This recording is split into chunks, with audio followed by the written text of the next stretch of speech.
सर्वप्रथम सर्वांना मानाचा जय जिजाऊ। बहुजन प्रतिपालक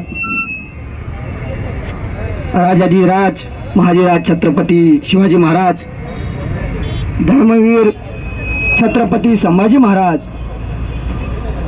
डॉक्टर बाबासाहेब आंबेडकर, साहित्यरत्न अण्णाभाऊ साठे, अहिल्यादेवी होळकर, महात्मा ज्योतिबा फुले या सर्व महामानवांना अभिवादन करून मी या ठिकाणी मराठा आरक्षणाबद्दल बोलण्यासाठी उभा आहे। सरकारला आज मनोज जरांगे पाटील 6 ते 7 महिन्यापासून हा लढा देत आहेत, परंतु या गेंदड्याच्या कातीचं सरकार, 3 तिगाडा काम बिगाडा असं हे सरकार। एकनाथ शिंदे साहेब म्हणले सुरुवातीला, जरांगे पाटील आम्हाला फक्त तुम्ही 24 दिवस द्या। माझ्या अभ्यासानुसार जरांगे पाटलांनी 1 महिना दिला, परंतु यांना त्यावेळेस आठवण आली नाही सर्वेक्षण करायची।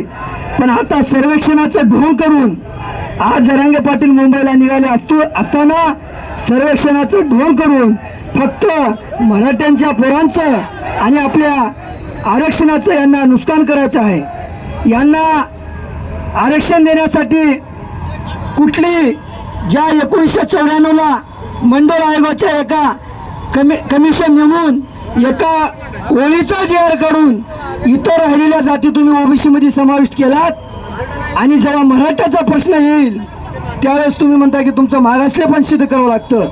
गायकवाड कमिशनने अहवाल दिलेला आहे, मराठा समाज मागास आहे असं सुद्धा त्यांनी सिद्ध केलेलं आहे। आणि आता तर आमच्या 54 लाख नोंदी सापडल्या आहेत, परंतु यांना फक्त चालढकलपणा करणे आणि आपल्याला कामाला लावणे। हा राजकारणी कोणताही असो, हा असो की तो असो, फक्त मराठ्याचा प्रश्न आला की काहीतरी वेळकाढूपणा करून आपलं गाणं लोटून देऊन थांबून असं या पद्धतीचे उद्योग यांचे चालू होते। परंतु असा हा वाघ सापडला यांना। आतापर्यंत खूप आंदोलनं झाले, पण मनोज पाटलासारखा जरांगे पाटलासारखा वाघ सापडलाय।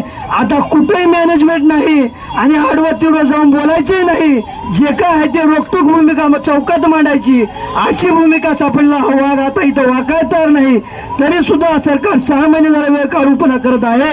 आणि ओबीसी मध्ये इतर जातीला तुम्हाला समावेश करताना काही लागत नाही, जी.आर लागत नाही, सर्वेक्षण लागत नाही, पण मराठ्याचा प्रश्न आला की सर्वेक्षण लागते। एवढे जण कामाला लावलं म्हणून एकनाथ शिंदे साहेब म्हणतात, शिंदे साहेब तुम्हाला प्रश्न आहे, फडणवीस साहेब तुम्हाला माझा प्रश्न आहे, तुम्ही 6 महिने झालं का काम केलं नाही? आताच तुम्ही म्हणता फेब्रुवारीत अधिवेशन काढू, विषय अधिवेशन बोलू। मग तुम्हाला 6 महिन्यापासून आमचे जरांगे पाटील प्रश्न विचारतात, जरांगे पाटील उपोषण करून मागणी मांडतात, तेव्हा तुम्हाला 6 महिन्यापासून का कामाला लावता आलं नाही तुमच्या अधिकाऱ्याला? आता 2-3 दिवसात होते का सर्वेक्षण? आणि आमच्या 54 लाख नोंदी सापडल्या आहेत, त्या 54 लाख नोंदीच्या आधारे आम्हाला ओबीसीत समाविष्ट करून घ्यावं लागेल।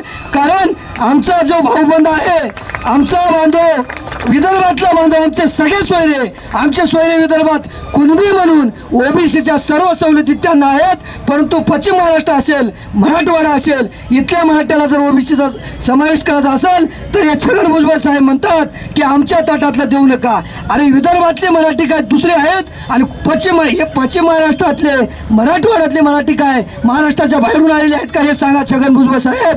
तुम्ही राजकारते आहात, तुम्ही आमच्या जीवावर आज संविधानिक पद भोगता आणि आमच्या विरोधात तुम्ही एल्गार पुकारता। तुम्ही खरं तर आम्हाला न्याय द्यायला पाहिजे। तुम्हाला काय कमी केलं या समाजानं? हा माझा छगन भुजबळ साहेबांना प्रश्न आहे की आम्हाला मराठा समाजानं सुद्धा तुम्हाला काय कमी केलं? तरी वेळोवेळी तुम्ही म्हणताय की आमच्या ताटातलं देऊ नका। आम्ही कोणाच्या ताटातलं घेत नाही, आम्ही आमच्या हक्काचं घेतोय, आम्ही कोणाला भीक मागत नाही, आमचा हक्क मागतोय। हक्क मला सांगायचं छगन भुजबळ साहेबाला, आम्ही आमचा हक्क मागतोय। कारण तुम्ही म्हणताय मर्यादा वाढून द्या, एवढं द्या। अरे मर्यादा वाढून दिल्या, आम्हाला 2012 पासून आरक्षण मिळालं, कोणाला त्या आरक्षणामध्ये आमचे भाऊबंदाच्या नोकऱ्या तशाच लटकत राहिल्या, त्याच्यावर स्टे आला। कारण 50% वरचं आरक्षण देता येत नाही, ही कायद्यात तरतूद आहे भावांनो। परंतु हे सरकार वेळोवेळी असंच करतं। देवेंद्र फडणवीस साहेब तर काल काय बोलले तुम्हाला माहीत आहे, त्याच्याबद्दल सांगायची काय गरज नाही। एवढे मोठे गृहमंत्री आहेत, त्यांना कळायला पाहिजे की आपण कशा पद्धतीने या लोकांना बोललं पाहिजे। आपला त्यांच्या हातात संयमाचा बांध फुटला आहे, पण जरांगे जरांगे पाटील म्हणलं तसं हे वादळ आपल्याला आता शांततेत मुंबई करण्याचं आहे. एवढंच बोलतो या ठिकाणी आणि थांबतो. जय जिजाऊ, जय शिवराय.